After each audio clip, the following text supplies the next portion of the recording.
தந்தை மகன் தூய ஆவியாரின் பெயராலே.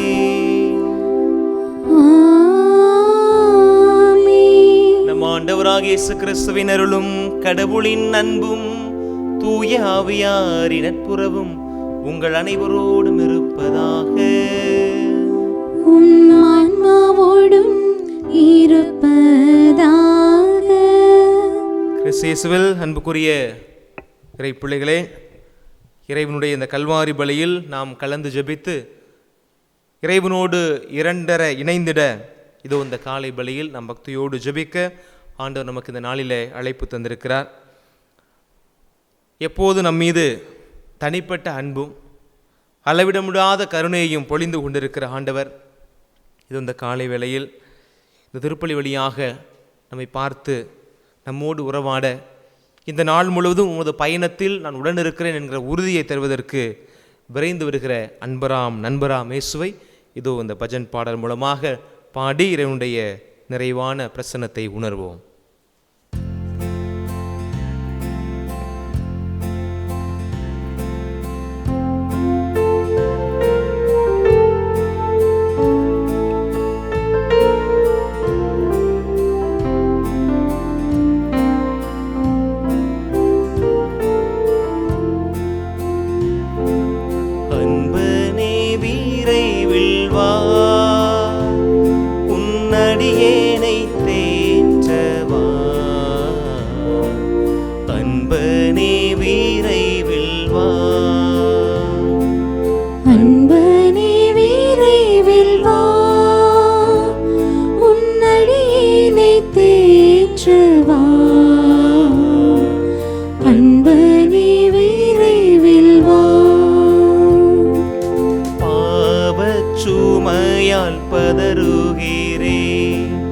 பாதை அறியாது வருந்துகிறேன், பாவச்சுமையால் பதறுகிறேன், பாதை அறியாது வருந்துகிறேன். பாதை காட்டிடும் உம்மையே நான், பாதை காட்டிடும் உம்மையே நான், பாதம் பணிந்து வேண்டுகிறேன். அன்பனே விரைவில் வா, உன்னடியேனை தேற்றவா. அன்பனே விரைவில் வா.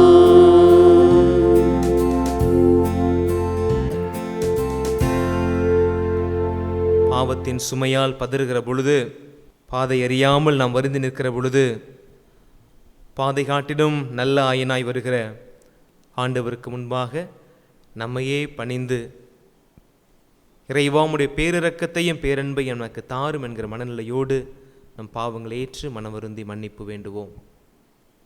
இல்லாமல் இறைவனிடமும் சகோதர சகோதரிகளே, உங்களிடமும் நான் பாவியலை ஏற்றுக்கொள்கிறேன்.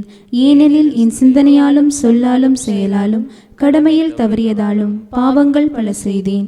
என் பாவமே, என் பாவமே, என் பெரும் பாவமே. ஆகையால் எப்பொழுதும் கன்னியான புனித மரியாவையும் வானதூதர் புனிதர் அனைவரையும் சகோதர சகோதரிகளே உங்களையும் நம் இறைவனாகிய ஆண்டவரிடம் எனக்காக வேண்டிக் கொள்ள மன்றாடுகிறேன். இல்லாமல் இறைவன் நம் மீது இரக்கம் வைத்து நம் பாவங்களை மன்னித்து நம்மை நிலையான வாழ்வுக்கு அழைத்துச் செல்வாராக. ஆமீன்.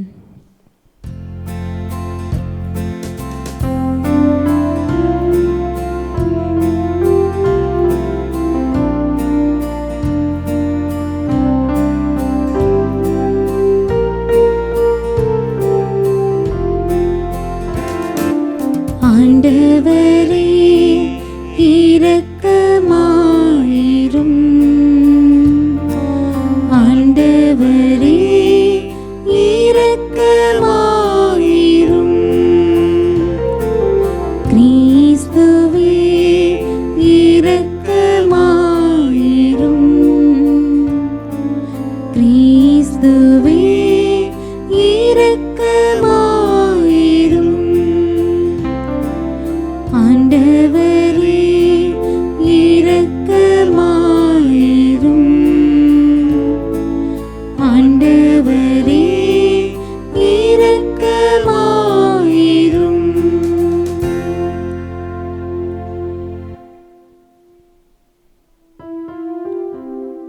மன்றாடுவோமாக.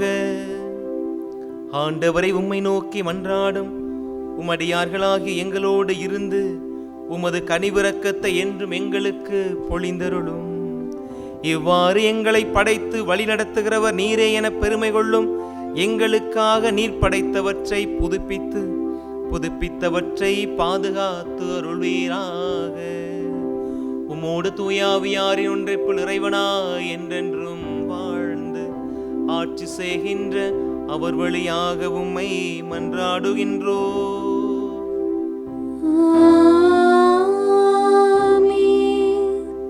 முதல் வாசகம். நான் தனியாக இம்மக்கள் அனைவரையும் கொண்டு செல்லவே முடியாது. எண்ணிக்கை நூலிலிருந்து வாசகம். அதிகாரம் 11, இறை திரு வசனங்கள் 4 முதல் 15 முடிய. இஸ்ரேல் மக்கள் மீண்டும் அழுது கூறியது, நமக்கு உண்ண இறைச்சி யார் தருவார்? நாம் எகிப்தில் செலவின்றி உண்ட மீன், வெள்ளரிக்காய், கொம்மாட்டிக்காய், கீரை, வெங்காயம், வெள்ளைப்புண்டு ஆகியவற்றின் நினைவு வருகிறது. ஆனால் இப்பொழுதோ நம் வலிமை குன்றி போயிற்று. மன்னாவை தவிர வேறேதும் நம் கண்களில் படுவதில்லையே. மன்னா கொத்தமல்லி விதை போன்றும் அதன் தோற்றம் முத்து போன்றும் இருந்தது. மக்கள் வெளியில் சென்று அதை சேகரித்தனர். அரவை கல்லில் அரைத்தனர் அல்லது உரலில் போட்டு இடித்தனர். பானைகளில் அதை வேக வைத்து அதில் அப்பங்கள் செய்தனர். அதன் சுவை எண்ணெயில் செய்த அப்பங்களின் சுவையை ஒத்திருந்தது. இரவில் பாளையத்தின் மேல் பனி விழும்போது மன்னாவும் அதனுடன் விழுந்தது. எல்லா வீடுகளிலும் இருந்த மக்களும் தம் தம் கூடார வாயிலில் இருந்து அழும் குரலை மோசே கேட்டார். ஆண்டவரின் சினம் கொழுந்து விட்டு எறிந்தது. மோசேக்கும் அது பிடிக்கவில்லை. மோசே ஆண்டவரிடம் கூறியது, உம் அடியானுக்கு ஏன் இந்த கேடு? நீர் எனக்கு கருணை காட்டாமல் இம்மக்களின் எல்லா பழுவையும் என்மேல் சுமத்தியது ஏன்? இம்மக்களை எல்லாம் நானா கருத்தரித்தேன்? நான் இவர்களை பெற்றெடுத்தேன். பால் உண்ணும் குழந்தையை ஏந்தி செல்பவள் போன்று இவர்களை மார்போடு ஏந்தி அவர்கள் மூதாதையருக்கு நான் வாக்களித்திருந்த நாட்டுக்கு கொண்டு செல் என்று நீர் சொல்வனானேன். இம்மக்கள் அனைவருக்கும் கொடுக்க வேண்டிய இறைச்சிக்கு நான் எங்கே போவேன்? அவர்கள் எனக்கு முன் அழுது உண்ண எங்களுக்கு இறைச்சி தாரும் என்று கேட்கிறீர்களா? நான் தனியாக இம்மக்கள் அனைவரையும் கொண்டு செல்லவே முடியாது. இது எனக்கு மிக பெரும் பளு. இப்படியே எனக்கு செய்வீரானால் உடனே என்னை கொன்றுவிடும். உம் பார்வையில் எனக்கு தயை கிடைத்தால் இந்த கொடுமையை நான் காணாதிருக்கட்டும். இது ஆண்டவரின் அருள்வாக்கு. இறைவனுக்கு நன்றி.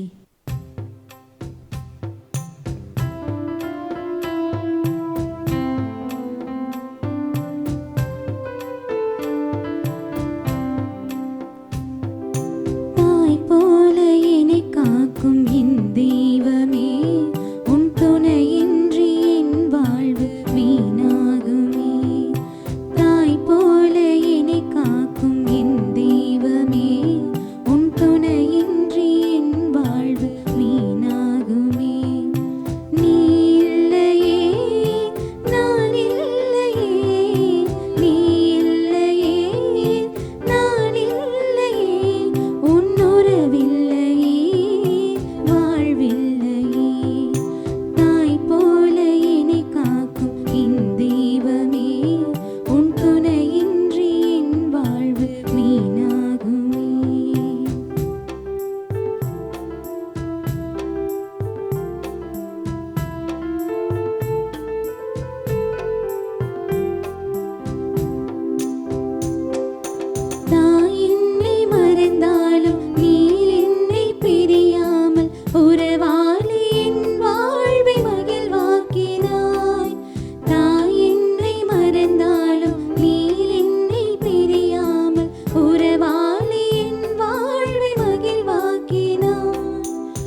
காலம் வாழ்வார்.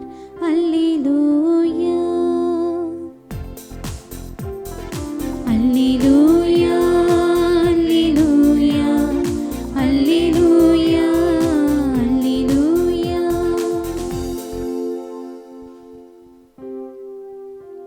ஆண்டவர் உங்களோடு இருப்பாராக. உம் ஆன்மாவோடும் இருப்பாராக. புனித மத்தேயு எழுதிய தூய நற்செய்தியிலிருந்து வாசகம். ஆண்டவரே, மாற்றி உமக்கே. மத்தேயு நற்செய்தி 14வது அதிகாரம் 13 தொடங்கி 21 வரையுள்ள இறை வார்த்தைகள். திருமுழுக்கு யோவான் கொலையுண்டதை கேள்வியுற்ற இயேசு அங்கிருந்து புறப்பட்டு படகேறி பாலை நிலத்தில் உள்ள தனிமையான ஒரு இடத்திற்கு சென்றார். இதை கேள்விப்பட்ட திரளான மக்கள் ஊர்களிலிருந்து கால்நடையாக அவரை பின்தொடர்ந்தனர். இயேசு அங்கு சென்றபோது பெரும் திரளான மக்களை கண்டு அவர்கள் மீது பரிவு கொண்டார். அவர்களிடையே உடல்நலமற்றிருந்தோரை குணமாக்கினார். மாலை வேளையானதும் சீடர் அவரிடம் வந்து, இவ்விடம் பாலைநிலமாயிற்றே, நேரமும் ஆகிவிட்டது, ஊர்களுக்கு சென்று தங்களுக்கு தேவையான உணவு வாங்கிக் கொள்ள மக்கள் கூட்டத்தை அனுப்பிவிடும் என்றனர். இயேசு அவர்களிடம், அவர்கள் செல்ல வேண்டியதில்லை, நீங்களே அவர்களுக்கு உணவு கொடுங்கள் என்றார்.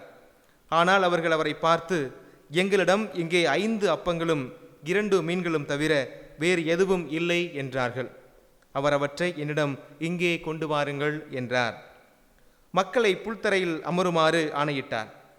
அவர் அந்த 5 அப்பங்களையும் 2 மீன்களையும் எடுத்து வானத்தை அண்ணார்ந்து பார்த்து கடவுளை போற்றி அப்பங்களை பிட்டு சீடர்களிடம் கொடுத்தார்.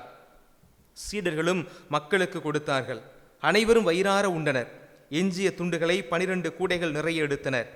பெண்களும் சிறு பிள்ளைகளும் நீங்களாக உணவு உண்ட ஆண்களின் தொகை ஏறத்தாழ 5000. ஆண்டவரின் அருள்வாக்கு. கிறிஸ்துவே, உமக்கு புகழ். கிறிஸ்து இயேசுவில் அன்புக்குரிய இறை பிள்ளைகளே, இன்றைக்கு வாசிக்கப்பட்ட 2 வாசகங்களின் அடிப்படையில் ஒரு சில இறைவார்த்தை பகிர்வை நாம் உங்களோடு வைத்து கொள்ளலாம் என்று நினைக்கிறேன். நம்ம கொஞ்சம் இப்படி போகலாம். இன்னைக்கு இந்த லாக்டவுன் சீசனில் பார்த்தீங்கன்னா நிறைய என்டர்டைனிங் செக்டார்ஸ் நிறைய பெருகிடுச்சு. நிறைய கேமிங் இன்றைக்கி நிறையா வந்துருச்சு. பசங்களெல்லாம் அதை ஆக்கிரமித்து வைத்திருக்கிறது கேமிங். ஒரு பக்கம் பார்த்தீங்கன்னா புதிய கற்றல் லாங்குவேஜ் கோர்ஸ் நிறையா நடத்துகிறாங்க. ஆன்லைனில் யூடியூப்பில் நடத்துகிறாங்க. நிறைய ஸ்கில் பேஸ்ட் நிறையா யூடியூப் சேனல்ஸ்லாம் இன்றைக்கி ஆரம்பிச்சிருக்கிறாங்க. அதுபோக பர்சனாலிட்டி டெவலப்மெண்ட் அது ஆரம்பிச்சிருக்கிறாங்க. அப்புறம் மோட்டிவேஷ்னல் சேனல்ஸ் நிறைய யூடியூப் சேனல்ஸ் இன்றைக்கி ஆரம்பிச்சிருக்கிறாங்க. அவங்களோட சேர்த்து காஸ்மெட்டிக்ஸ் அழகு சாதனங்கள் அவங்களும் சேர்த்துருக்காங்க. அதோட இன்னொன்று கூடுதலாக என்ன சேனல் அதிகமாக வந்துச்சு அப்படின்னா, நேராக நீங்களே கெஸ் பண்ணியிருக்கணும். நான் இத்தனை சொல்லும் போது ஏதோ ஒன்று சாமி விட்டுட்டாரே அப்படின்னு நீங்கள் நினச்சிருக்கலாம். சாப்பாட்டு சேனல் நிறையா வந்திருக்கு. இது எல்லாத்தையும் நீங்கள் எடுத்துக்கோங்க. கிட்டத்தட்ட ஒரு 7-8 கேட்டகரிஸ் நான் இப்போ சொன்னேன். ஸ்போர்ட்ஸ் எல்லாத்தையும் சேர்த்துக்கோங்களேன். இல்லை டாப் மோஸ்ட் எது இருக்குது அப்படின்னு நினச்சிங்கன்னா எந்த சேனல் அப்படின்னா சாப்பாடு சேனல் தான். வில்லேஜ் குக்கிங் சேனல் உங்களுக்குலாம் தெரியும் நினைக்கிறேன். சில்வர் பட்டனா கோல்டன் பட்டன் எதுவும் வாங்குச்சு. அவ்வளோ தமிழ்நாட்டிலே அதிகமான சப்ஸ்கிரைபர்ஸை சொன்ன வைத்திருக்கிற ஒரே யூடியூப் சேனல் அப்படின்னா வில்லேஜ் குக்கிங் என்று சொல்லப்படக்கூடிய அந்த உணவு சமைக்கக்கூடிய அந்த சேனல் தான். அதுபோல் வில்லேஜ் ஃபுட் டேஸ்ட் அப்படின்னு அடுத்து ஒரு சேனல் இருக்குது. எனக்கு ஒரு அனுபவம் இருந்துச்சு. இந்த லாக்டவுன் டயத்தில் ஒரு வீட்டுக்கு போயிருந்தேன். அப்போ போகும்போது ஏதோ ஒரு விதத்தில் கண்ணதாசனை பற்றி பேச வேண்டிய ஒரு சூழல் வந்துச்சு. அப்போ ஐயா கண்ணதாசனுடைய கவிஞர் அதை பற்றி பேசிகிட்டு இருந்தோம். அப்போது அவங்க வீட்டு அம்மா வந்து உட்காந்துச்சு எங்களோட. யார் அப்படின்னு சொல்லி கேட்டாங்க. கண்ணதாசன் மிகப்பெரிய கவிஞர் அப்படின்லாம் சொன்னேன். உடனே அவங்க மக ஒன்று கவிதான்னு ஒரு மக இருக்குது. அது ஒரு சேனல் வச்சுருக்கு. என்னென்னா கவிஞர் விட்டு சமையல் அப்படின்னு ஒரு சேனல் இருக்குது. கண்ணதாசன் எத்தனையோ பாடல்கள் எழுதியிருக்காரு. நமக்கு அழியாத காவியமாக இயேசு காவியத்தை எழுதியிருக்கிறாரு. கண்ணே கலைமானே பாட்டு வரை எழுதி வச்சுட்டு போனவர். அதெல்லாம் ஒன்றுமே அந்த அம்மாவுக்கு யாகமே இல்லை. என்ன யாகத்துக்குலாம் கலைஞர் விட்டு சமையல் கவிதா அவங்க அப்பாவா அப்படின்னு சொல்லி அந்த அம்மா கேட்டுச்சு. எதுக்கு சொல்கிறேன்னா, அந்த அளவுக்கு இன்றைக்கி we are giving so much importance to that stomach. வயிறு எல்லாத்தையும் இன்றைக்கு ஆக்கிரமித்திருக்கிறது அப்படின்றது என்னுடைய இந்த சமீப காலத்தில் நடக்கிறத நான் பார்க்குறேன். அதனால் இன்றைக்கி தான் நம்ம ஆளுங்க சாப்பாட்டுக்கு மாறிட்டாங்க, உணவுக்கு அதிக முக்கியத்துவம் கொடுக்குறாங்க அப்படின்னு நான் நினச்சிக்கிட்டே இருக்கிற நேரத்தில் நேற்று இந்த இறைவார்த்தையை வாசிக்கிற போது தான் தெரிஞ்சு அந்த காலத்தில் நம்மளால் அப்படி தான் இருந்திருக்கிறாங்க. யார்? நம்முடைய இஸ்ரேல் மக்கள் ஆண்டவரோட சண்டை போடுறாங்க. எதுக்கு? நாங்கள் அங்கே இருந்தாலும் ஒழுங்காக சாப்பிட்டு நிம்மதியாக இருந்திருப்போம் அப்படின்னு சொல்கிறாங்க. அங்கே இருக்கிற பொழுது நாங்கள் உண்டோம், குடித்தோம், எங்களுக்கு எல்லாமே கிடச்சிச்சு. ஆனால் ஆண்டவர் சொல்கிறாரு, வயிறே உங்கள் தெய்வம் என்று இருக்கிறீர்களே அப்படின்னு சொல்லி சாடக்கூடிய அந்த இறைவார்த்தை பகுதி தான் இன்னைக்கு நமக்கு கொடுக்கப்பட்டிருக்கிறது. பாருங்களேன், இன்னைக்கு உணவு தான் பிரதானம் அப்படின்றதுல நிறையா பேர் முக்கியத்துவம் கொடுக்குறாங்க. அது முக்கியமாக நீங்கள் கல்யாணத்துக்குலாம் போனீங்கன்னா நீங்கள் பார்க்கலாம், ஒரு வீட்டில் 3 பொம்பளை பிள்ளை 4 பொம்பளை பிள்ளை இருக்கும் பார்த்துக்கோங்க. அந்த பிள்ளைகள் கஷ்டப்பட்டு தாய் தப்பைங்க வயிற்ற கட்டி வாயை கட்டி உண்ணாமல் தின்னாமல் ஏதோ கொஞ்சம் கொஞ்சமாக குருவி சேர்க்குற மாதிரி சேர்த்து வச்சு ஒரு பிள்ளைக்கு கல்யாணம் முடிப்பாங்க கஷ்டப்பட்டு. மாப்பிள்ளையை பார்த்து இன்றைக்கெல்லாம் நல்ல மாப்பிள்ளை கிடைக்கிறது ரொம்ப சிரமம், எல்லாரும் போலியாக இருக்கிறாங்க நிறைய பேர். அது மாதிரி நல்ல பொண்ணு கிடைக்கிறது சிரமம். எப்படியோ ஒரு இதை அமைச்சு ஒரு கல்யாணத்தை பண்ணி வைக்கிறாங்கன்னு வச்சுக்கோங்களேன். இந்த கல்யாணத்துக்கு நம்ம பத்திரிக்கை கொடுத்தோன்னே போயிருப்போம். நம்ம 1000ல் 1 2000ல் 1 தான் நம்ம கல்யாணத்துக்கு போயிருப்போம். போனோமா பூசைக்கு போனோமா, இல்லைன்னா நேராக மொய்ய போட்டோமா சாப்பிட்டோமா வீட்டுக்கு வந்தோமா அப்படின்லாம் இருந்தால் ரொம்ப சந்தோஷம். ஆனால் நம்ம ஆளுகளுக்கு போனால் குறை சொல்லணும்னு எப்போவுமே மனசுக்குள்ள ஒரு எண்ணம் வரும் பார்த்தீங்களா? அப்போது 100க்கு 98 பேர், 100 பேர்னு சொல்ல முடியாது இல்லையா, 100க்கு 98 பேர் எல்லாமே நல்லா இருந்துச்சு அப்படின்னு சொல்லிட்டு கடைசியாக ஒன்று சொல்லுவாங்க, என்ன சாம்பாரில் கொஞ்சம் உப்பை போட்டுருக்கலாம், கறியை கொஞ்சம் வேக வச்சுருக்கலாம். சரி, அவன் எவ்வளோ கஷ்டப்பட்டு கல்யாணத்தை பண்ணுறேன், அந்த ஆள் அந்த தகப்பனுடைய அந்த தியாகத்தை பற்றி பேசலாம். அந்த பொண்ணு இவ்வளோ தூரம் கஷ்டப்பட்டு இவ்வளோ தூரம் வளர்ந்து வந்திருக்கு, அதை பற்றி சொல்லலாம். இந்த கஷ்டத்தில் இவ்வளோ தூரம் செஞ்சுருக்காரு அப்படின்லாம் விட்டுவிட்டு எல்லாத்தையும் விட்டுவிட்டு கறி வேகாததும் சாம்பாருக்கு உப்பு போடாதையும் பேசுகிறேன் அப்படின்னா we are very much அவ்வளோதான். இந்த உணவே நம்முடைய வாழ்க்கை அப்படின்றது போல் இருக்கிறோம் பார்த்தீங்களா? அந்த மனநிலையை தான் இன்றைக்கி இயேசு ஆண்டவர் தந்தையாம் கடவுள் ரொம்ப ஸ்ட்ராங்காக கண்டிக்கிறார். அவருடைய சினம் கொழுந்து விட்டு எரிந்தது அப்படின்னு சொல்லி வசனம் நமக்கு சொல்லுகிறது. எல்லார் வீடுகளிலும் இருந்த மக்களும் தம் தம் கூடார வாயிலிருந்து அழுகுரலை எழுப்பினார்கள். அதை மோசேயும் கேட்டார்.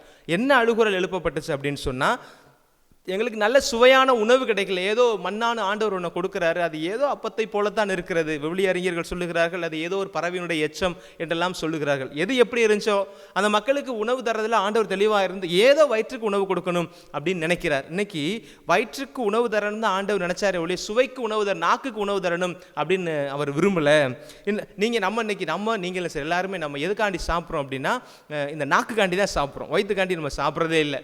நாக்குக்காண்டி சாப்பிட்றதுனால தான் நம்ம ரொம்ப அந்த கலர்ஃபுல்லான ஃபுட்லாம் நம்ம நிறைய சாப்பிட்றோம், ரொம்ப ஜங்க் ஃபுட்லாம் இன்றைக்கி சாப்பிட்றோம். அதெல்லாம் இது நாக்கு வர தான் டேஸ்ட்டு. அதிகபட்சம் போனால் அந்த தொண்டைக்கு கீழே போனால் நத்திங் இஸ் தேர், எல்லாமே அதுக்கு மேலே எங்கே போகுதுன்னு உங்களுக்கே தெரியும். ஆனால் இதுக்கு தான் நம்ம அதிகம் என்ன செய்கிறோம், முக்கியத்துவம் கொடுத்து இந்த உடம்பையும் கெடுத்து மனசையும் கெடுத்து கூட இருக்கிறவங்க எல்லாருடைய நிம்மதியை நாம் கெடுக்கிறோம். அப்படின்னா நாக்கு தான் நமக்கு பெருசாக இருக்குது. ஆனால் ஆண்டவர் அன்னைக்கு சொல்கிறாரு, அவர் கொடுத்த உணவு என்னன்னா நாக்குக்கான உணவல்ல, அது சுவைக்கான உணவல்ல, மாறாக வயிற்றுக்கான உணவு. நீங்கள் கடந்து செல்ல வேண்டிய தூரம் இருக்கிறது, நீங்கள் அங்கு சென்று நான் தருகிற அந்த விடுதலை வாழ்வில் நீங்கள் விரும்பியதை உண்ணுங்கள். ஆனால் இது பயணிக்க வேண்டிய காலம், இது பயிற்சியின் காலம். நீங்கள் நான் தருகிற நான் கொடுக்கிற உணவை கொடுத்து உங்கள் வாழ்வை சரிபடுத்திக் கொள்ளுங்கள், உங்களை பக்குவப்படுத்திக் கொள்ளுங்கள் அப்படின்னு தான் ஆண்டவர் இந்த உணவை தருகிறார். ஆனால் அவர்களால் அதை ஏற்றுக்கொள்ள முடியவில்லை. அவர்கள் என்ன குறை சொல்லுகிறார்கள்? நாங்கள் எகிப்தில் செலவின்றி உண்ட மீன், வெள்ளரிக்காய், கொமட்டிக்காய், கீரை, வெங்காயம், வெள்ளைப்பூண்டு, தக்காளி, கொத்தமல்லி, கருவேப்பிலை எல்லாத்தையும் வச்சுக்கோங்க, இதெல்லாம் எங்களுக்கு அங்கே கிடச்சிச்சு, இங்கே வெறுமனே மண்ணா மட்டும் கிடைக்குது அப்படின்னு சொல்லி வேதனைப்படுகிற பொழுது தான் ஆண்டவர் இவ்வளவு தூரம் கோவப்பட்டு இந்த வார்த்தையை சொல்கிறார். அன்பு இறைப்பிள்ளைகளே, அப்போது இந்த நாட்களில் அவங்க என்ன நினச்சி பார்த்துருக்காங்க, இந்த நேரத்தில் கடவுள் செய்த நன்மைத்தனமையான இந்த காரியங்கள்லாம் மறந்துட்டாங்க. நம்ம தமிழில் ஒரு அருமையான ஒரு குறள் ஒன்றிலே, என்னன்றி கொண்டாருக்கு மொய்விண்டா மொய்வில்லை, செய் நன்றி கொன்ற மகருக்கு, குறள் 110 அப்படி சொல்லும். என்னன்றி கொண்டாருக்கு மொய்விண்டா மொய்வில்லை, செய் நன்றி கொண்ட மகருக்கு. என்ன பாவம் பண்ணாலும் என்ன தப்பு பண்ணாலும் கடவுளோட பார்வையில் மன்னிப்பு கிடைக்கும். ஆனால் செஞ்ச நன்றியை மறந்து நன்றி கட்டத்தனமாக நடந்தோம் அப்படின்னா மன்னிப்பே இல்லை. இந்த மக்கள் அப்படி தான் இருக்கிறாங்க. 430 வருஷத்துக்கு முன்னாடி ஆபிரகாம்ல தொடங்கி கொடுத்த அந்த வாக்குறுதியை அவங்களே மறந்து போன பிறகும் கூட மோசேவை முட்செடியின் வழியாக அழைத்து நான் வாக்களித்த அந்த மக்களுக்கு கொடுத்த இதுவரை மூதாதையருக்கு நான் கொடுத்த வாக்குறுதியை நிறைவேற்ற வேண்டும், நீர் போய் அவர்களை விடுதலை பண்ணி கொண்டுட்டு வா அப்படின்னு சொல்லி பார்வோன்ட்டு அனுப்பி அவர்களை அந்த அடிமை வாழ்க்கையிலிருந்து விடுவித்து கொண்டு வந்த அந்த விடுதலை நோக்கி பயணிக்கிற அந்த காரியங்கள்லாம் அவங்க நினைச்சு பார்த்து ஆண்டவருக்கு நன்றியே சொல்லவில்லை. வயிறே தஞ்சம், வாழ்வே அதுதான் என்று அவர்கள் வாழ்கிற அந்த நிகழ்வை ஆண்டவர் மிக கொடூரமாகவே இன்றைக்கு சொல்லப்பட்டிருக்கிறது. வெகு சில இடங்களில் தான் கடவுள் கோபம் கொண்டார், சினம் கொண்டார் வரும். ஆனால் இந்த இடத்துல ஆண்டவரின் சினம் கொழுந்து விட்டு எரிந்தது, சோலையாக எரிந்தது அப்படின்னு இன்னைக்கு சொல்லப்பட்டிருக்கிறத நாம் பார்க்க முடிகிறது. என் அன்பு சகோதரர்களே, என் அருமை சகோதர பிள்ளைகளே, இன்னைக்கு பல நேரங்களில் கடவுளுக்கு முன்பாக நாம் நிற்கிற பொழுது நன்றி என்கிற உணர்வு பெரும்பாலும் அற்று போய் விடுகிறது.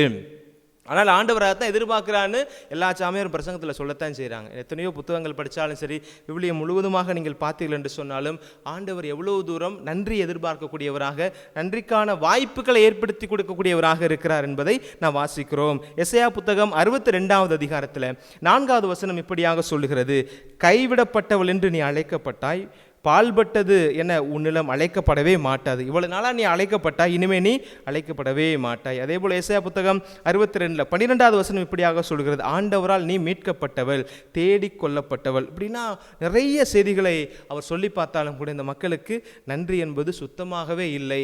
அந்த நன்றி இல்லாமல் போனதுக்கு காரணம் என்னன்னா, அறிவு மழுங்கி போய் வயிறு பெருசாக அவங்களுக்கு தெரிகிறது. அப்போ நீங்கள் கொஞ்சம் இதை நம்ம நாளில் யோசிச்சு பார்க்கலாம். எவ்வளோ தூரம் நம்ம ஆண்டவருக்கு நன்றியோடு இருக்கிறோம். இன்னைக்கு நன்றின்ற உணர்வு ரொம்ப ரொம்ப குறைஞ்சு போச்சு. இந்த இஸ்ரேல் மக்களுடைய இனம், நம்மளாம் அதனுடைய ஜீன் நினைக்கிறேன், அது அப்படியே தான் இன்றைக்கி நம்ம இருக்கிறோம். பெரும்பாலும் நன்றி சொல்கிறதுக்கு அவ்வளோ தூரம் நம்ம சிரமப்படுறோம்.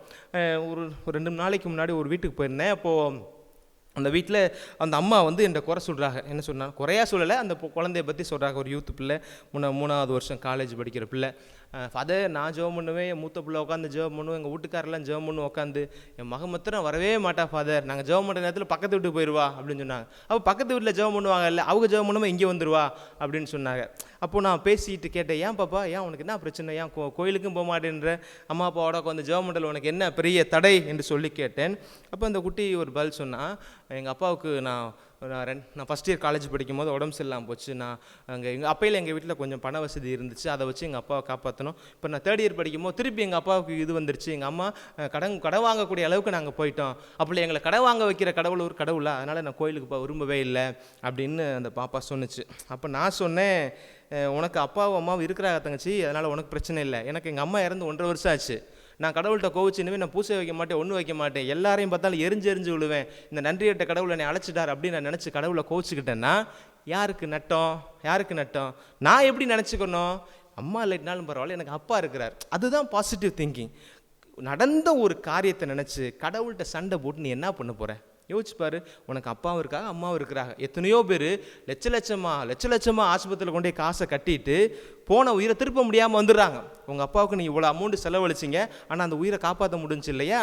அப்படித்தான் நீங்கள் யோசிக்கணுமே அப்படின்னு சொன்ன போனே கொஞ்சம் நேரம் அப்படியே மண்டைய கோழி மாதிரி ஆட்டுச்சு. நினைக்கிறேன் அடுத்த ஜெபத்துக்கு போகும் நம்புகிறேன். எதுக்கு நான் இதை சொல்கிறேன் அப்படின்னு சொன்னால், எல்லாமே கடவுள் கேட்டவொன்னே கொடுக்கணும் அப்படின்னா அது சாத்தியப்படாது. அப்போ உங்களுக்கு எனக்கும் கடவுளுக்கு என்ன பெரிய வித்தியாசம் இருக்கிறது? அவருடைய எல்லை இல்லாத ஞானத்தை புரிந்து கொள்ளவே முடியாது. அப்போ எல்லையற்று கிடக்கிற அந்த ஆண்டவர் எப்போதும் பரிவுள்ளவராக இருக்கிறார் அப்படின்றதா இந்த வசனத்தில் நமக்கு பார்க்கப்படுகிறது. மோசே போய் ஆண்டவர்கிட்ட பரிந்து பேசுகிறார் பார்த்தீங்களா? எவ்வளோ தூரம் அவர் சொல்கிறார் பாருங்க, ஆண்டவரே நீங்கள் சொன்ன வார்த்தை தான் அப்படி சொல்லி திருப்பி சொல்கிறாரு, பாலும் தேனும் பொழியக்கூடிய அந்த பாலுண்ணும் குழந்தையை ஏந்தி செல்பவள் போன்று இவர்களை மார்போடு ஏந்தி இவர்கள் மூதாதையருக்கு நீ வாக்களித்திருந்த நாட்டுக்கு கொண்டு செல் என்று நீ சொல்வானேன். நீங்கள் தானே ஆண்டவரை சொன்னீங்க, நீங்கள் சொன்னதை கேட்டு தானே நான் இவ்வளோ தூரம் கூட்டிகிட்டு வந்தேன், ஆனால் அவங்க எல்லாரும் இப்போ என்னையவே நெருக்கடி கொடுக்குறார்களே அப்படின்னு சொல்லி அவரிடம் போய், ஆண்டவரை இவர்களுக்கு நீ தயவு காட்டும் என்று கேட்டு கடவுளுடைய பரிவை பெற்றுக்கொள்ள மோசே முயன்றதை இன்றைய முதல் வாசகம் நமக்கு தெளிவாக எடுத்து சொன்னது. இதை அப்படியே ஒரு பக்கம் வச்சுட்டு, அப்போ கடவுளுடைய பரிவுள்ளம் பழைய ஏற்பாட்டில் எப்படி அவர்களுக்கு உணவு கொடுக்க வெளிப்பட்டதோ அதே போல் புதிய ஏற்பாட்டுக்கு வந்தீங்க அப்படின்னா இங்கேயும் கடவுளுடைய குணம் இன்றைக்கு உணவு வழியாக வெளிப்படுத்தப்படுகிறது. அப்போ நீங்கள் யோசிச்சு பாருங்களேன், ஒரு சிலதை நீங்கள் கொஞ்சம் ப்ராக்டிக்கலாகவே நீங்கள் யோசிக்கலாம். இப்போ என்ன வசனம் எப்படி தொடங்குதுன்னா, திருமுழுக்கு யோவான் கொலையுண்டதை கேள்வியுற்ற இயேசு அங்கிருந்து புறப்பட்டு படகில் ஏறி பாலை நிலத்தில் உள்ள தனியான ஒரு இடத்திற்கு செல்கிறார். அப்போ திருமுழுக்கு யோவானே இயேசுவுக்கு நண்பன் அப்படின்னு ஒரு சில பேர் சொல்கிறாங்க, அல்லது இயேசுடைய காலத்தில் வாழ்ந்த சமகாலத்தில் வாழ்ந்த ஒரு ஒத்த சிந்தனை உடைய ஒரு மனிதர் அப்படின்னு கூட சொல்லலாம். அதையும் கடந்து மரியாவுக்கும் எலிசபெத் அம்மாவுக்கும் ஏற்கனவே ஒரு தொடர்பு இருக்கிறதுனால ஏதோ ஒரு விதத்தில் 2 பேருக்கும் ஒரு தொடர்பு இருந்திருக்கிறது அப்படின்றதையும், இயேசு எப்பேற்பட்ட ஒரு பணியை முன்னெடுக்க போனாரோ அதை முன்னாடியே திருமுழுக்கு யோவான் ஒரு ப்ரிஃபேஸ் மாதிரி பண்ணி காமிச்சிட்டாரு அப்படின்றதையும் எல்லாரும் மத்தியிலும் இருந்த அந்த பரவலான சிந்தனைக்கு மத்தியில் ஒரு விதத்தில் சொல்லப்போனால் ஜீசஸ் இயேசு ஆண்டவர் அவருக்கு வேண்டுபட்ட ஒருத்தரை இழந்துட்டார். அந்த வேண்டப்பட்ட ஒரு ஜீவனை இழந்ததுக்கு அப்புறம் அவர் தனிமையை தேடுகிறார். தனிமையான ஒரு இடத்திற்கு அப்படியே பாலை நிலத்துக்கு போகலாம் அப்படின்னு சொல்லி போகிறாரு. அவர் எதுக்காண்டி போயிருக்கார் அப்படின்னா மன நிம்மதிக்காக போயிருக்கிறார். ஒரு இழப்பு வீட்டில் அவர் மனிதனாக தானே பிறந்தார், கடவுளுடைய மகனாக இருந்தாலும் முழுமையான மனிதத்தன்மையில் பிறந்திருக்கார் அப்படின்றதுக்கு நிறைய சான்றுகள் இருக்குது. இது ஒரு சான்று. லாசர் இறக்குற பொழுது அழுதார் இல்லையா, அப்போ எருசலேம் நோக்கி அவர் அழுதார் அப்படிலாம் சொல்லப்பட்டிருக்கு இல்லையா. அதெல்லாம் அவருடைய மனிதத்தன்மையுடைய முக்கிய வெளிப்பாடுகள். இங்கே ஒரு என்னென்னா, அந்த இழப்பு, திருமுழுக்கு யோவான் இழப்பு அவர் பெரிய அளவில் பாதிச்சதுக்கப்புறம் ஒரு தனிமையான நம்ம ஒரு இடத்துக்கு போகலாம் அப்படின்னு சொல்லி போகிறார். இதை என்ன மக்கள் கேள்விப்பட்டோன்னா ஊரில் இருக்கிற எல்லாரும் ஓடி வராங்க, ஊரில் இருக்கிற எல்லாரும் ஓடி வர்றாங்க. அவர் கடவுள் மனிதராக இருக்கிறார், மக்கள் பணியாளராக இருக்கிறதுனால தன்னுடைய கஷ்டம் கவலை எல்லாத்தையும் தூக்கி பின்னாடி வச்சுட்டு அவர்களோடு பேசுவதற்கு தயாராகிறார். நான் இந்த இடத்துல நான் யோசிச்சு பார்க்குறேன், பல நேரங்களில் நம்ம குருக்கள்லாம் இருக்காங்க இல்லையா, நம்ம ஃபாதர்ஸ், நம்ம வீட்லேயும் ஃபாதர்ஸ் இருப்பாங்க, அல்லது உங்கள் பங்கு சாமியார் இருப்பாங்க. நிறைய பேர் என்ன பண்ணுறீங்க தெரியுமா, ஃபாதர்ஸ் அப்ரோச் பண்ணும் போது அவங்களுடைய கஷ்டம் என்னன்னே உங்களுக்கு தெரியாது. அவருக்கு இருக்கிற உடல் உபாதைகள், அவருக்கு இருக்கிற மனப்பிரச்சனை, அவருக்கு இருக்கிற குடும்பத்தில் இருக்கிற பிரச்சனைகள், மக்களோடு இருக்கிற முரண்பாடுகள் தான் எதுவுமே தெரியாது. ஆனால் நாம் போகிற நேரம் சாமியார் இருக்கணும் அப்படின்னு நம்ம எதிர்பார்ப்போம். நான் போனோன்னே எனக்கு எப்போவுமே எங்கள் சாமியார் சிரிச்சுக்கிட்டே பேசணும், இல்லைன்னா சுடுமுஞ்சுமா இருக்கேன் அந்த ஆள் அப்படின்னு ஒருமையெல்லாம் சில பேர் ஃபாதர்ஸை திட்டுவாங்க. அதை விட கேட்டிருக்கிறேன், ஐயோ கேடு பேசாதே, தயவு செஞ்சு அப்படிலாம் பேசாதே. நான் எதுக்கு சொல்கிறேன் அப்படின்னா, நமக்கு பணி செய்கிறவங்க யாராக இருந்தாலும் சரி, அவங்களுடைய மனநிலை என்னன்னு தெரிஞ்சு பேசணும். இந்த மக்களுக்கு ஏசப்பாவுடைய மனநிலையே தெரியல, எங்களுக்கு ஜீசஸ்ட்ட போகணும், அவர் சொல்கிறத கேட்கணும், அவர் என்னத்தையாவது எங்களுக்கு செய்யணும் அப்படின்ற மனநிலையோட தனிமையாக ஒரு ஓய்வெடுக்கலாம் சென்றவரை போய் எல்லாரும் ஊரோடு துரத்தி கொண்டு போய் அவரை பார்க்கிறார்கள். அந்த சூழ்நிலையிலும் அந்த பெருந்திரளான மக்களை கண்டு இயேசு அவர்கள் மீது பரிவு கொண்டார் அப்படின்னு சொல்லப்பட்டிருக்கிறது. அப்போ இயேசுடைய மற்றொரு முகத்தை அவர்களுக்கு காமிக்கிறார். அப்போ இதுக்கப்புறம் நடந்த நிகழ்வு யோவான் நற்செய்தியில் இல்லை, லூக்கா நற்செய்தியில் இல்லை, மார்க் நற்செய்தியில் இல்லை, எல்லா மத்தேயு நற்செய்தி மட்டுமல்ல 4 நற்செய்திகளுமே இந்த ஒரு நிகழ்வை சொல்லுகிறாங்க. ஒரு சில புதுமைகளை ஒரு சில நற்செய்தி சொல்லும், ஒரு நற்செய்தி சொல்லாமல் இருக்கலாம். ஒத்தமைவு நற்செய்தி சொல்கிறத யோவான் சொல்ல மாட்டார், யோவான் சொல்கிறத ஒத்தமைவு நற்செய்திகள் சொல்லாமல் இருக்கும். அப்போ ஒத்தமைவு நற்செய்தினா என்ன, மத்தேயு, மார்க்கு, லூக்கா. யோவான் எப்போது தனித்தன்மையான ஒரு நற்செய்தியாகத்தான் இருக்கும். ஆனால் இந்த ஊமையை பார்த்தீங்க அப்படின்னா எல்லாரும் இந்த ஊமையை பற்றி தெளிவாக பேசியிருக்கிறாங்க. அப்படின்னா இது அந்த காலத்தில் மிகவும் பிரபலமான ஒரு புதுமை அப்படின்னு கூட எடுத்துக்கலாம். திருப்பி நான் ஃபஸ்ட்டு பழைய ஏற்பாட்டுக்கு போகிறேன், இன்றைக்கி நடக்கிற நிகழ்வையும் பாருங்கள். இயேசு எத்தனையோ புதுமை செஞ்சுருக்காரு, ஆனால் சோறு போட்டதை அவனும் பேசியிருக்கான் பாருங்கள். அப்போ இயேசு வாழ்ந்த காலத்தில் இருந்த அந்த ஆட்களும் அவரோடு கூட இருந்த அந்த ஆட்களும் ஆண்டவர் சாப்பாடை பெருகி கொடுத்தார் அப்படின்னு இந்த சுற்றி அந்த இடத்துல தான் நிற்கிறாங்க. சரி, இந்த புதுமை நடந்தது 2 விதமான பார்வை சொல்லப்படுகிறது. ஒன்று, அவர்கள் தங்களிடம் இருக்கிற உணவை கொடுக்கக்கூடிய அளவுக்கு ஒன்றுமே இல்லை அப்படின்னு சொல்லுகிற பொழுது அங்கே இருக்கிற ஒரு சில பேர் முன்வந்து கொடுத்ததனால் இந்த நற்செய்தியில் சொல்லப்படல. 19 நற்செய்தியில் என்ன சொல்லப்பட்டிருக்குன்னா, அங்கே இருக்கிற ஒருவன் தன்னிடம் இருக்கிற 5 மீன்களையும் 5 அப்பங்களையும் 2 மீன்களையும் கொடுத்தான், அதைத்தான் ஆண்டவர் பழுகச் செய்தார் என்று சொல்லப்பட்டிருக்கிறது. நற்செய்தியாளர்கள் அல்லது நற்செய்திக்கு விளக்கம் கொடுக்கக்கூடிய அந்த மறை வல்லுநர்கள் என்ன சொல்லுகிறார்கள் என்று சொன்னால், அந்த சிறுவன் கொடுப்பதை பார்த்துவிட்டு ஒரு சிறுவனே கொடுக்கிறான் என்று சொன்னால் நாம் ஏன் கொடுக்கக்கூடாது என்று சொல்லி தன்னிடமிருந்த உணவுகளை எல்லாம் எல்லாரும் கொடுக்க எல்லாரும் பகிர்ந்து உண்டார்கள் அப்படின்னும் சொல்லப்படுகிறது. இது விவிலிய அறிஞர்களுடைய பார்வை. ஆனால் அதில் உண்மை இருக்குது அப்படின்றதுலையும் சாத்தியக்கூறுகள் இருக்கத்தான் செய்கிறது. இன்றைக்குமே நீங்கள் யோசிச்சு பாருங்களேன், இன்றைக்கி இந்தியாவில் 3ல் ஒருத்தன் தூங்க போகும்போது அறவயிறாகவோ அல்லது குறைவயிறாகவோ உணவில்லாமல் ஒரு நாளைக்கு போகிறதாக சொல்கிறாங்க. அது எந்த அளவுக்கு உண்மை அப்படின்னு தெரியல, பட் இருக்கிறதுக்கு வாய்ப்பு இருக்குது. 3 பேரில் ஒருவனுக்கு ஒரு நாளைக்கு ஒரு வேளை சோறு தான் கிடைக்குது அப்படின்னா சொல்கிறாங்க. நம்ம இந்தியா ஓரளவு வளர்ந்து கொண்டு இருக்கிற நாடு அப்படின்னு சொல்லலாமான்னு தெரியல, இப்போ பின் வந்துட்டு இருக்குன்னு நினைக்கிறேன். ஆனால் இதை விட இன்னும் தரம் குறைந்த நிலையில் இருக்கிற நாடுகள் இருக்குது பார்த்தீங்களா, 3ஆம் தர நாடுகள் அல்லது பின்தங்கிய நாடுகள்லாம் பார்த்தீங்கன்னா ஒருவேளை உணவே ரொம்ப சிரமம் தான். சோமாலியா, இந்த எத்தியோப்பியாலாம் நீங்கள் பார்த்தீங்கன்னா அவ்வளோ கஷ்டமான ஒரு சூழல் தான். ஆனால் என்ன காரணம் அப்படின்னா, நீங்கள் யோசிச்சு பாருங்கள், இந்தியாவில் சோறு இல்லாமல் தூங்குற இதே நாட்டில் தான் உலக பணக்கார லிஸ்ட்டில் கிட்டத்தட்ட 5-6 பேர் இருக்கிறாங்க. அப்போ என்ன அர்த்தம் அப்படின்னா, எங்கோ ஒரு இடத்துல பதுக்கப்படுகிறதுனால எங்கோ ஒரு இடத்துல சுருக்கம் ஏற்படுகிறது, எங்கோ ஒரு இடத்துல வீக்கம் வர்றதுனால எங்கோ ஒரு இடத்துல சுருக்கம் வருது அப்படின்னு சொல்லி கூட நம்ம பார்க்கலாம். இன்றைக்கி உணவு பற்றாக்குறை என்பதை காட்டிலும் பகிராக்குறை அப்படின்னு தான் நம்ம சொல்லணும். அதுதான் இன்றைக்கி நிறைய இடங்களில் நம்ம பார்க்குறோம். நம்ம பங்குலேயே இருப்போம், நம்ம பங்குலேயே இன்றைக்கி இந்த கொரோனா காலத்தில் எத்தனை பேர் உங்களுக்கு தெரிஞ்சு நமக்கு தெரிஞ்சு உணவில்லாதவர்களாக 3 வேளை உணவு கிடைக்காதவங்களாக இருந்திருப்பாங்க. ஆனால் நம்ம வீட்டில் நல்ல சாப்பாடு இருந்திருக்கும், அதை கூட பகிர்றதுக்கு நம்ம கொஞ்சம் பயந்து தயங்கி இருந்த நாட்கள்லாம் இருக்கத்தானே செய்கிறது. இன்றைக்கி அந்த புதுமையினுடைய ஒரு பார்வை என்ன, அந்த சின்ன பையன் கொடுத்த உடனே இயேசு ஆண்டவர் அதை பழுகி கொடுத்தார் அப்படின்றது சொல்லப்படுகிற பொழுது நாம் கற்றுக்கொள்ள வேண்டிய காரியம் என்ன அப்படின்னா, நம்முடைய பார்வைக்கு எங்கேயோ ஒருத்தன் கஷ்டப்படுறான், அதுக்குலாம் நான் பொறுப்பாக முடியாது. ஆனால் உங்கள் வீட்டில், உங்கள் வீட்டுக்கு பக்கத்தில் உங்களுக்கு தெரிந்த உறவுகள், நண்பர்கள் யாராவது உணவுக்காக சிரமப்படுறாங்க அல்லது ஏதாவது ஒரு தேவைக்காக அந்த தேவையை பூர்த்தி செய்ய முடியாமல் திணறுகிறார்கள் என்று சொன்னால், முடிஞ்சால் தயவு செஞ்சு அளவு பார்க்காம, அதுக்கு நேரம் பார்க்காம உதவினீர்கள் என்று சொன்னால் நீங்கள் இயேசுவின் பிள்ளைகள் என்று சொல்வதில் அர்த்தம் இருக்கிறது. இது முதல் பார்வைக்குரிய பகுதி. இன்னொரு பார்வை இதே புதுமையை என்ன சொல்கிறாங்க அப்படின்னு சொன்னால், இயேசு ஆண்டவர் அந்த 2 மீன்களையும் அல்லது அந்த 5 அப்பங்களையும் எடுத்து ஆண்டவருக்கு நன்றி செலுத்தி அப்படின்ற வார்த்தை இங்கு தெளிவாக கொடுக்கப்பட்டிருக்கு. என்ன செய்கிறார் ஆண்டவர்?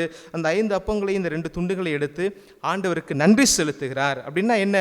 ஒரு காரியம் நடக்கிறதுக்கு முன்பாகவே கடவுளுக்கு அவர் நன்றி சொல்லுகிறார். நான் முதல்ல சொன்னேன், அந்த இஸ்ரேல் மக்கள் பெற்றுக்கொண்ட காரியத்துக்கே நன்றி சொல்லலை. நாமும் இன்னைக்கு அப்படி இருக்கிறோம்னு வச்சுக்கோங்களேன். ஆனால் இயேசு ஆண்டவர் இந்த புதுமையை செய்ய தொடங்குவதற்கு முன்பாகவே 5 அப்பங்களையும் 2 மீன்களையும் கையில் எடுத்து ஆண்டவருக்கு நன்றி செலுத்தி அதை பிட்டு பழுகி கொடுத்தார். எல்லோரும் வயிறார மகிழ்வோடு உண்டார்கள் என்று இந்த வசனம் நமக்கு சொல்லுகிறது. அப்போ இன்றைக்கு இந்த வாசகத்தினுடைய அடிப்படையில் பார்த்தோம் அப்படின்னா, நன்றி என்கிற உணர்வு நமக்கு எப்போதும் இருக்க வேண்டும். அதைத்தான் இன்னைக்கு ஆண்டவர் சொல்கிறார். கடவுளே என்ன செய்கிறார்? தந்தைக்கு தன் மகன் நன்றி சொல்லுகிறார்.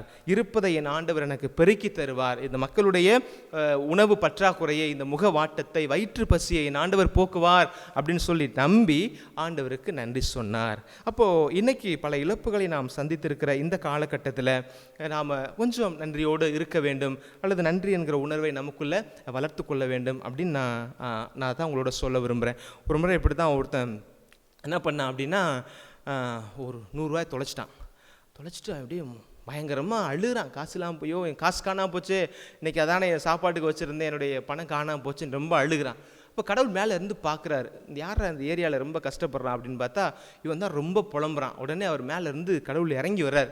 இறங்கி வந்து, உனக்கு என்ன பிரச்சனை அப்படின்னு கேட்கும்போது, ஐயோ நீங்கள் யாருன்னு தெரில, நான் என்னோட 100 ரூபாய் தொலைச்சிட்டேன் அப்படின்னு சொன்னோடனே, நான் தான் கடவுள் அப்படின்னு சொன்னாரான். சொல்லிட்டு, சரி நீ அழுகாத, 100 ரூபா தானே, உனக்கு கம்னுரு அப்படி சொல்லிட்டு ஆண்டவர் டக்குன்னு ஒரு 100 ரூபாய் எடுத்து கடவுளுக்கு கொடுத்தாரான்.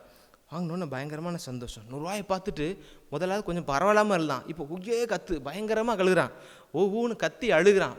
ஆண்டவர் கேட்குறான், இல்லை 100 ரூபா தான்டா தொலைச்ச, 100 ரூபா கொடுத்துட்டல, அப்புறம் எதுக்கு நீ அழுகிற அப்படி சொல்லி கேட்டாரான். அப்போ அவன் சொன்னானா, ஐயோ எனக்கு இந்த தொலைஞ்சு போன 100 ரூபா என் கையில் இருந்துச்சுன்னா இப்போ என் கையில் 200 ரூபா இருந்திருக்குமே அப்படின்னு சொன்னானா. 100 ரூபா கிடைச்சதை, அந்த சந்தோஷத்தை என்ன செய்ய முடியல, அவனால் கொண்டாட முடியல. ஏகப்பட்ட நிகழ்வுகள் சொல்லலாம். நான் கூட ஒரு நிகழ்வு வேணால் சொல்கிறேன். ஊரில் இப்படி தான் ஒரு அம்மா வந்து கடற்கரையில் குளிச்சுட்டு இருந்துச்சான். அவனும் பிள்ளையும் சேர்ந்து குளிச்சுட்டு இருந்துருக்கிறாங்க. அப்போ கொஞ்சம் வளர்ந்த பிள்ளை, ஒரு 2-3 வயசு பிள்ளை, அது அப்படி தண்ணியில் குளிச்சுட்டே போச்சு. அப்படி தண்ணிக்குள்ளே போயிடுச்சு. நம்ம கடந்து கத்து, ஐயோ என் பிள்ளை போச்சு கத்துனோடனே கரையில் நீங்கிற ஆம்பளை ஆளுங்க, இளைஞர்கள் எல்லாரும், இளவட்ட பசங்க எல்லாரும் தண்ணிக்குள்ளே தரன்னு ஓடி அந்த குழந்தைய போய் அப்படி தூக்கிட்டு வந்தோன்னு அம்மாவுக்கு அளப்பரிய சந்தோஷம்.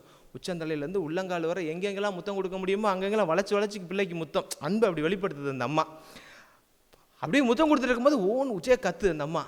எல்லாருக்கும் ஆச்சரியம், புரியல, என்னடா பிள்ளைக்கு மூச்சுக்குச்சு அடைச்சிருச்சா அப்படின்னு சொல்லி, என்ன அப்படின்னு சொல்லி கேட்குறா. அதான் அந்த அம்மா சொன்னிச்சான், என் மகளுக்கு 2 கொலுசு போட்டு விட்டுருந்தேனே, ஒத்த கொலுசை காணாமே, ஒரு காலில் தான் கொலுசு இருக்குது அப்படின்னு சொல்லிச்சான். தொலைஞ்சு போன பிள்ளை, செத்துரும் நினச்ச பிள்ளை உனக்கு உயிராக வந்திருக்கு, அது பெருசாக தெரில. காலில் கிடந்த தம்மா துண்டு ஒரு கொலுசு தொலைஞ்சு போனது, ஒரு வெள்ளி கொலுசு, தங்க கொலுசான்னு தெரிலன்னு வச்சுக்கோங்களேன், ஒரு வெள்ளி கொலுசு தொலைஞ்சது அவ்வளோ பெருசாக இருக்குது. இது ஒரு விதத்தில் கேட்கும் போது, ஃபாதர் இதெல்லாம் உண்மையா அப்படின்னா சொல்லதெல்லாம் காமெடிக்கு தான் சொல்லுவேன்.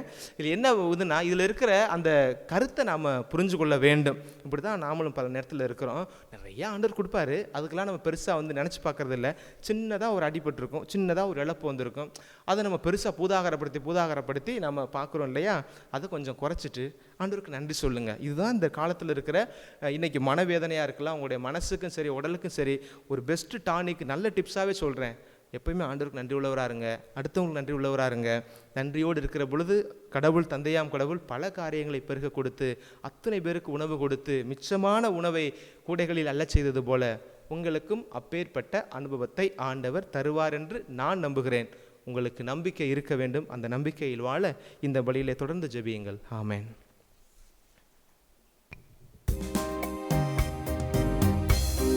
ஆண்டவர் அனைத்துலக நிறைவாமை போற்றுகிறோம். அருட்பரிக்கில் இந்த அப்பத்தை நாங்கள் பெற்றுக்கொண்டோம். நிலத்தின் உழைவு மனித உழைப்பின் பயனுமான அந்த அப்பத்தை நமக்கு ஒப்புக் கொடுக்கிறோம். இவை எங்களுக்கு வாழ்வழிக்கும் மாண்பு உணவாக மாறும். இறைவன் என்றென்றும் வாழ்த்துவாராக.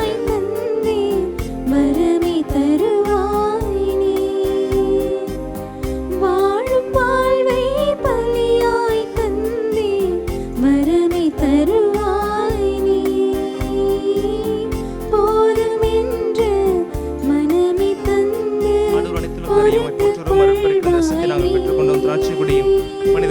மீண்டுமான ரசத்தை நமக்கு கொடுக்கிறோம். இவை எங்களுக்கு வாழ்வழிக்கும் ஆத்மபலமாக மாறும்.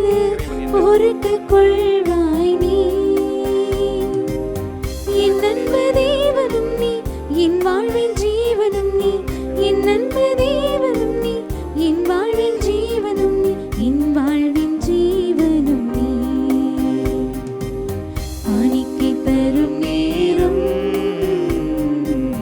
கடவுளேவும் திருமுன்னே அன்பென்னும் பலியாக அள்ளித் தரும் நேரம். என் அன்பு சகோதரர்களே சகோதரிகளே, நாம் எல்லோருமாக சேர்ந்து இணைந்து ஒப்புக் கொடுக்கும் இந்த தியாக கல்வாரி பலி எல்லாமல் இறைவனுக்கு ஏற்றதாக நம்முடைய ஜெபியுங்கள். ஆண்டவர் தமது பெயரின் புகழ்ச்சிக்காகவும் மாட்சிக்காகவும் நமது நன்மைக்காகவும் புனித திருவை அனைத்தின் நலனுக்காகவும் உமது கையிலிருந்து இப்பலியை ஏற்றுக்கொள்வாராக. இறைவா, இந்த காணிக்கைகளை கனிவோடு புனிதமாக்க உம்மை வேண்டுகின்றோ. இந்த ஆன்மீக பலியின் காணிக்கைகளை ஏற்று எங்களை உமக்கு நிலையான கொடையாக மாற்றுவீராக. எங்கள் ஆண்டவராகிய கிறிஸ்து வழியாக உம்மை மன்றாடுகின்றோ.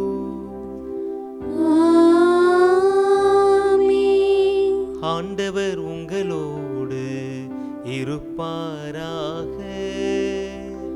உம் ஆன்மாவோடும் இருப்பாராக. இதயங்களை மேலே எழுப்புங்கள். ஆண்டவரிடம் எழுப்பியுள்ளோம். நம் இறைவனாகிய ஆண்டவருக்கு நன்றி கூறுவோம். அது தகுதியும் நீதியும் மானதே. ஆண்டவரே, தூயவரான தந்தையே, என்றும் வாழும் எல்லாம் அல்ல இறைவா, எங்கள் ஆண்டவராகிய கிறிஸ்து வழியாக எந்நாளும் எவ்விடத்திலும் நாங்கள் உமக்கு நன்றி செலுத்துவது மெய்யாகவே தகுதியும் நீதியும் ஆகும். எங்கள் கடமையும் மீட்புக்குரிய செயலுமாகும். உமது வார்த்தையான அவர் வழியாகவே அனைத்தையும் படைத்தீர். அவரையே மீட்பராகவும் ஈடேற்றுபவராகவும் எங்களுக்கு அனுப்பினீர். அவர் தூய ஆவியால் உடல் எடுத்து கன்னிமரியாவிடம் இருந்து பிறந்தார். அவர் உமது திருவுளத்தை நிறைவேற்றி புனித மக்களை உமக்கு பெற்றுத்தர தம் கைகளை விரித்து பாடுபட்டார். இவ்வாறு அவர் சாவை வென்று உயிர்ப்பு உண்டென வெளிப்படுத்தினார். ஆகவே வானதூதர் புனிதர் அனைவரோடும் நாங்களும் சேர்ந்து உமது புகழை என்றும் பறைசாற்றி பாடுவதாவது: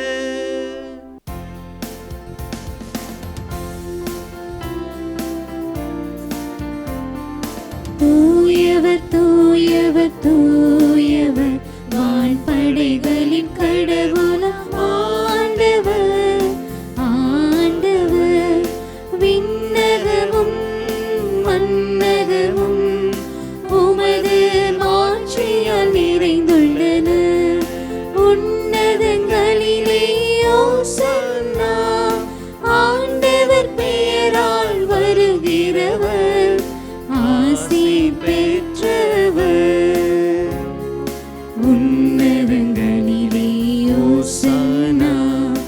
உன்னதங்களிலே ஓசன்னா.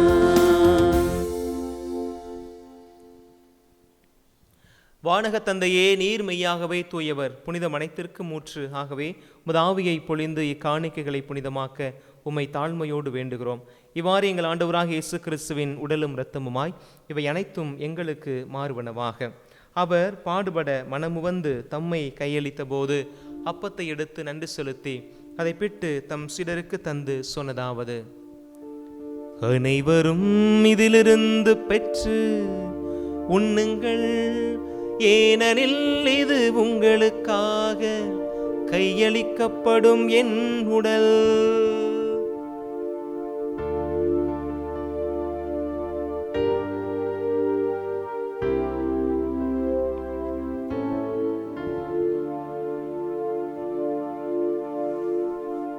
அவ்விடமே இரவு விருந்தை அருந்திய பின் ரசம் நிறைந்த கிண்ணத்தை தம் கரமேந்தி தம் சிடைகளுக்கு தந்து நம் ஆண்டவர் இயேசு கிறிஸ்து சொன்னதாவது: அனைவரும் இதிலிருந்து பெற்று பருகுங்கள், ஏனெனில் இது புதிய நிலையான உடன்படிக்கைக்கு உரிய என் இரத்தத்தின் கிண்ணம்.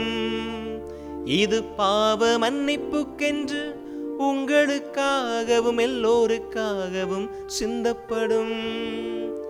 இதை என் நினைவாக செய்யுங்கள்.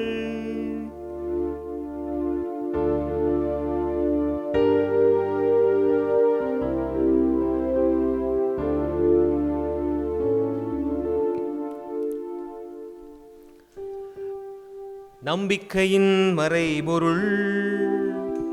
ஆண்டவரே, நீர் வருமளவும் உமது இறப்பினை அறிக்கையிடுகின்றோ, உமது உயிர்ப்பினையும் எடுத்துரைக்கின்றோ. ஆகவே ஆண்டவரே, நாங்கள் கிறிஸ்துவின் இறப்பினையும் உயிர்ப்பினையும் நினைவு கூர்ந்து வாழ்வு தரும் அப்பத்தையும் மீட்பு தரும் கிண்ணத்தையும் உமக்கு ஒப்புக் கொடுக்கிறோம். உமது திருமுன் நின்று ஊழியம் புரிய தகுதியானவர்களென நீர் எங்களை ஏற்றுக்கொண்டீர். எனவே நாங்கள் உமக்கு நன்றி செலுத்துகிறோம். மேலும் கிறிஸ்துவின் உடலிலும் இரத்தத்திலும் பங்கு கொள்ளும் எங்களை தூய ஆவியானவர் தாமே ஒன்று சேர்க்க வேண்டும் என்று உம்மை தாழ்மையோடு வேண்டுகிறோம்.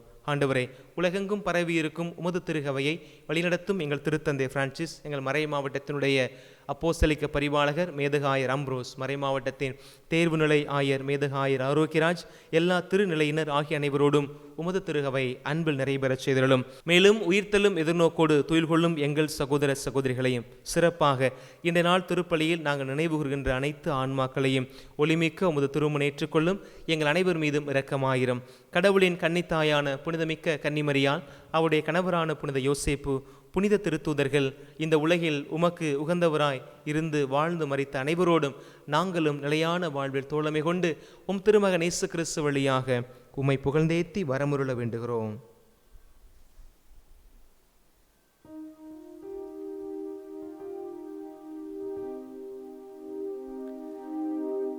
இவர் வழியாக இவரோடு இவரில் எல்லாம் வல்ல இறைவனாகிய தந்தையே, தூய ஆவியாரின் ஒன்றிப்பில் எல்லா புகழும் ஆட்சியும் என்றென்றும் உமக்கு உரியதே.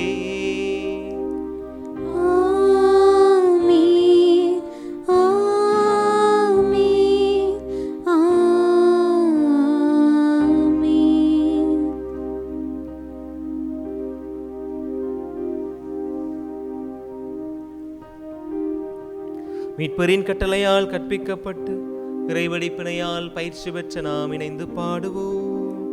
விண்ணுலகில் இருக்கின்ற எங்கள் தந்தையே, உமது பெயர் தூயதென போற்ற பெருக, உமது ஆட்சி வருக, உமது திருவுளம் விண்ணுலகில் நிறைவேறுவது போல மண்ணுலகிலும் நிறைவேறுக. எங்கள் அன்றாட உணவை இன்று எங்களுக்கு தாரும். எங்களுக்கு எதிராக குற்றம் செய்வோரை நாங்கள் மன்னிப்பது போல எங்கள் குற்றங்களை மன்னியும். எங்களை சோதனைக்கு உட்படுத்தாதேயும், தீமையிலிருந்து எங்களை விடுவித்தருளும். ஆண்டவரை, தீமை அனைத்திலும் இருந்தும் எங்களை விடுவித்து எங்கள் வாழ்நாளில் அமைதியை கனிவோடு அருள உம்மை மன்றாடுகின்றோம். உமது இரக்கத்தின் உதவியால் நாங்கள் பாவத்திலிருந்து எப்போதும் விடுதலை பெற்று யாதொரு கலக்கமுமின்றி நலமாயிருப்புமாக. நாங்கள் நம்பியிருக்கும் பேரின்பத்துக்காகவும் என் மீட்பராம் கிறிஸ்துவின் வருகைக்காகவும் காத்திருக்கின்றோம். ஏனெனில் ஆட்சியும் வல்லமையும் மாட்சியும் என்றென்றும் உமதே. ஆண்டவராகிய இயேசு கிறிஸ்துவே, அமைதியை உங்களுக்கு விட்டுச் சொல்கிறேன், என் அமைதியையே உங்களுக்கு தருகிறேன் என்று உம் திருத்தூதர்களுக்கு மொழிந்தீரே. எங்களுடைய பாவங்கள், பலவீனங்கள், குற்றம் குறைகளை பாராமல் உம் மீது திருகவை வைத்திருக்கும் நிலையான நம்பிக்கை மட்டுமே கண்ணோக்கி எங்களுக்கு அமைதியையும் ஒற்றுமையையும் அளித்தருள திருவுளம் கொள்வீராக. என்றென்று வாழ்ந்து ஆட்சி செய்கின்றவர் நீரே. ஆண்டுடைய அமைதி உங்கள் அனைவரோடும் என்றும் இருப்பதாக. உம் ஆன்மாவோடும் இருப்பதாக. இயேசு ஆண்டவர் தருகின்ற அமைதியை ஒருவர் மற்றவரோடு பகிர்ந்து கொள்ளுங்கள். சமாதானம்.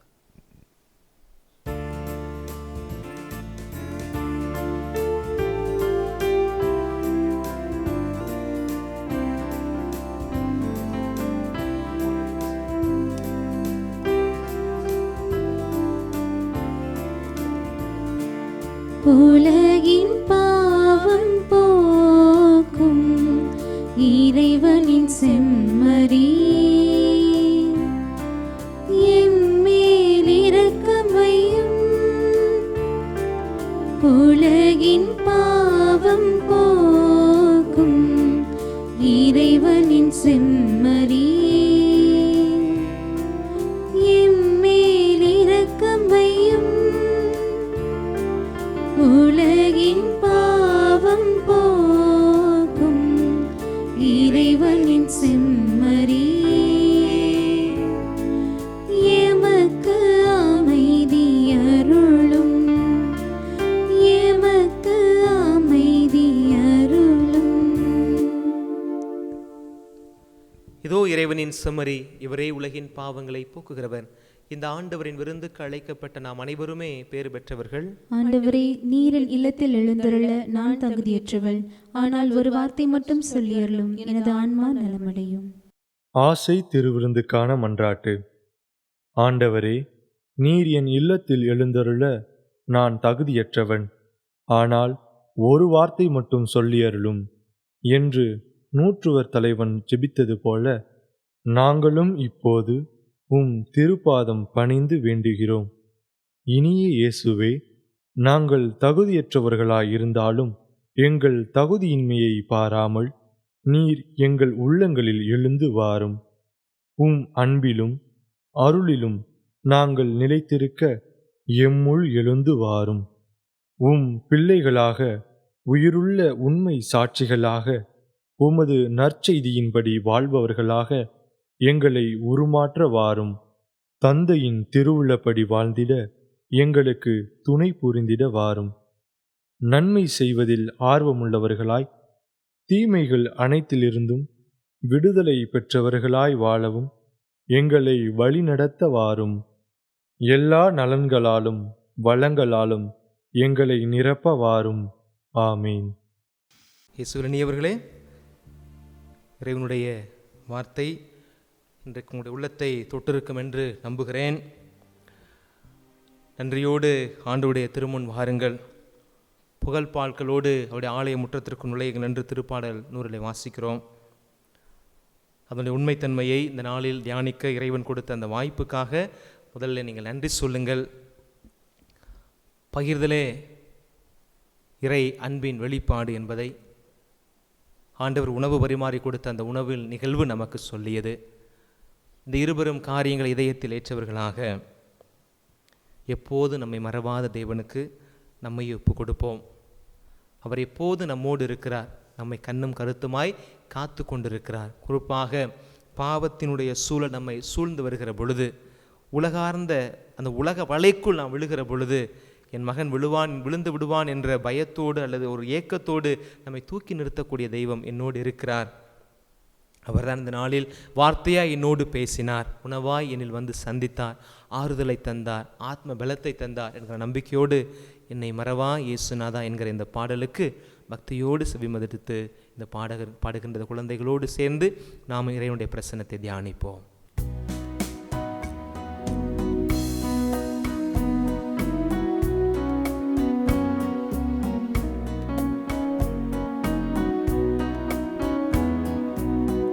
என்னை மறவா இயேசுநாதா, உந்தன் தயவால் என்னை நடத்தும்.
சேயை மறந்து விட்டாலும் மறவேன் உன்னை என்றதாலே ஸ்தோத்திரம்.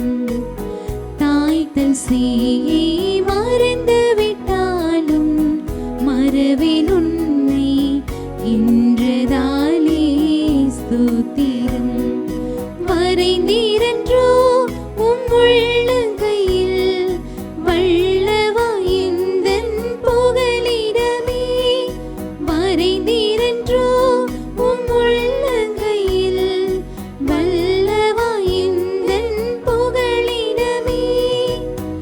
என்னை மறவா இயேசுநாதா, உந்தன் தயவால் என்னை நடத்தும். என்னை மறவா இயேசுநாதா, உந்தன் தயவால் என்னை நடத்தும். தயவுள்ள தேவன், அவருடைய தயவினால் நாம் வாழ்கிறோம் என்பதை இது இந்த பாடல்கள் மூலமாக நாம் தியானித்திருக்கிறோம். ஒவ்வொரு மணித்துளியும் ஆண்டவர் நம்மோடு உறவாடுகிறார். நேர்மறையாக, நேரடியாக அல்லது பிறர் வழியாக நம்மோடு உறவாடுகிற தேவன் இதோ இந்த புதிய நாளில், உறவத்தில் சொல்ல போனால் வேலை நாட்களுடைய முதல் நாள் என்று திங்கட்கிழமை பொழுதில் இறைவன் நம்மோடு பயணிக்க காத்திருக்கிறார். தாய் தன் சேயை மறந்தாலும் நான் உன்னை மறவேன் என்று சொன்ன ஆண்டவர் தான் இந்த நாளில் நம்மோடு பயணிக்க காத்திருக்கிறார். உன்னை என்னுடைய உள்ளங்கையில் பொறித்து வைத்திருக்கிறேன் என்று சொன்ன கடவுள்தான் இந்த நாளில் நம்மோடு பயணிக்க காத்திருக்கிறார். நன்றி சொல்லி அத்துணை பேருக்கு உணவை வயிறார கொடுத்து மீதமாய் எடுத்த ஆண்டவர் இயேசுதான் இந்த நாளில் நம்மோடு பயணிக்க காத்து கொண்டிருக்கிறார். சீடர்களை அழைத்தவர் தன்னை தேடி வந்த மக்களுக்கு தன்னுடைய களைப்பையும் பாராமல் அவர்களுக்கு ஆசிரையும் வார்த்தையும் உணவையும் தந்த ஆண்டவர் இந்த நாளில் அன்பு பிள்ளைகளே உங்களோடு பயணிக்க காத்திருக்கிறார். தனக்கு தான் கொடுத்த காரியங்களை எல்லாம் மறந்துவிட்டு மீண்டுமாய் ஆண்டவரை நோக்கி அது இல்லையே இது இல்லை என்று முறையிட்ட பொழுது வயிறே தஞ்சம் என்று வாழ்ந்தவர்கள் கடவுளை குறை சொன்ன போது அந்த குறைகளை கண்டு பெரிதும் பெரிதும் பெரிதும் வேதனைப்படாமல் அவர்களுக்கு மீண்டுமாய் இறங்கி வருகிறார். தன் கோபத்தை குறைத்து தனித்து மீண்டுமாய் பிள்ளைகளை தேடி வந்தாரே அந்த ஆண்டவர் இந்த நாளில் உங்களோடு பயணிக்க காத்திருக்கிறார். ஒப்பு கொடுத்து சுபியுங்கள். உங்கள் குடும்பங்களை ஆண்டவர் இந்த நாளில் ஆசீர்வதிப்பார். இரக்கம் நிறைந்த தந்தையே, நம்பிக்கையோடு இந்த நாளில் இந்த பலியில் பங்கெடுத்த உமது அன்பு சமூகத்தை நீர் ஆசீர்வதிக்க வேண்டுமா சுபிக்கிறோம். தாயின் கருவிலிருந்து தேர்ந்தெடுத்த அந்த சமூகத்தை ஆசீர்வதிக்க வேண்டுகிறோம். கவலையிலும் கண்ணீரில் நான் உங்களோடு உடனிருப்பேன் என்று சொல்லி தேற்றிய இந்த சமூகத்தை உடைய கரங்களில் ஒப்புக் கொடுக்கிறோம். நோயினால் மனவேதனையினால் வாதிட்டு படுக்கையில் இருக்கிற பிள்ளைகள், இந்த நாளில் இந்த திருப்பலியை கண்டு கொண்டிருக்கிற அத்துணை பிள்ளைகளையும் இந்த நேரத்தில் நான் ஆசீர்வதிக்க உடைய கரங்களில் ஒப்புக் கொடுக்கிறோம். ஆண்டவரை, நிறைவை நோக்கி வழிநடத்துகின்ற நிறைவான தேவன் நீர். குறையை பெரிதுபடுத்தாமல் நிறைவை நோக்கி எங்களை வழிநடத்துகிறேன். நாங்களும் முழுமை என்கிற இறை பிரசன்னத்தை, அந்த இறை பிரகாசத்தை நோக்கி நாங்களும் பயணிக்க தடையாக இருக்கிற அத்துணை காரியங்களையும் தகர்த்தெறிந்து விட்டு இந்த நாளில் நீர் எங்களோடு இருக்கிறீர், என்னை கண்ணும் கருத்துமாய் காத்து முன்னும் பின்னும் வழிநடத்தி கொண்டிருக்கிறேன் என்கிற ஒரு நம்பிக்கையோடு கரம் பற்றி தொடர்ந்து வழிநடத்த அல்லது வழி நடக்க எங்களுக்கு ஆசிரையும் பேரருளையும் புரிய வேண்டும் என்று எங்கள் ஆண்டவராகிய கிறிஸ்து வழியாக நோக்கி ஜெபிக்கிறோம். எங்கள் ஜெபம் கேளும் ஆண்டவரே. ஆமென். ஆமென்.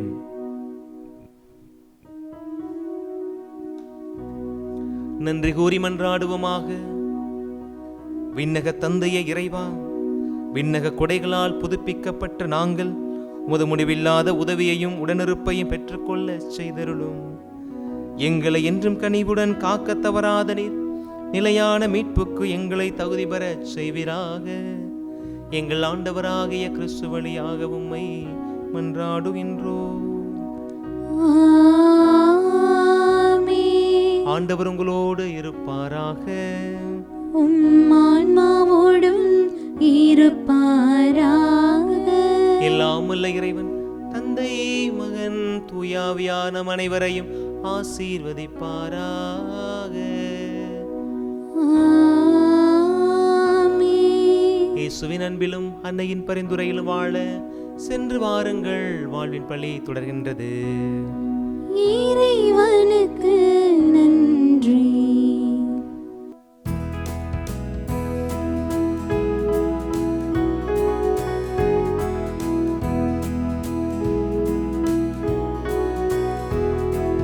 மாசில்லா கண்ணியே மாதாவே உன்னே நேசமில்லாதவர் நீசரேயாவார். வாழ்க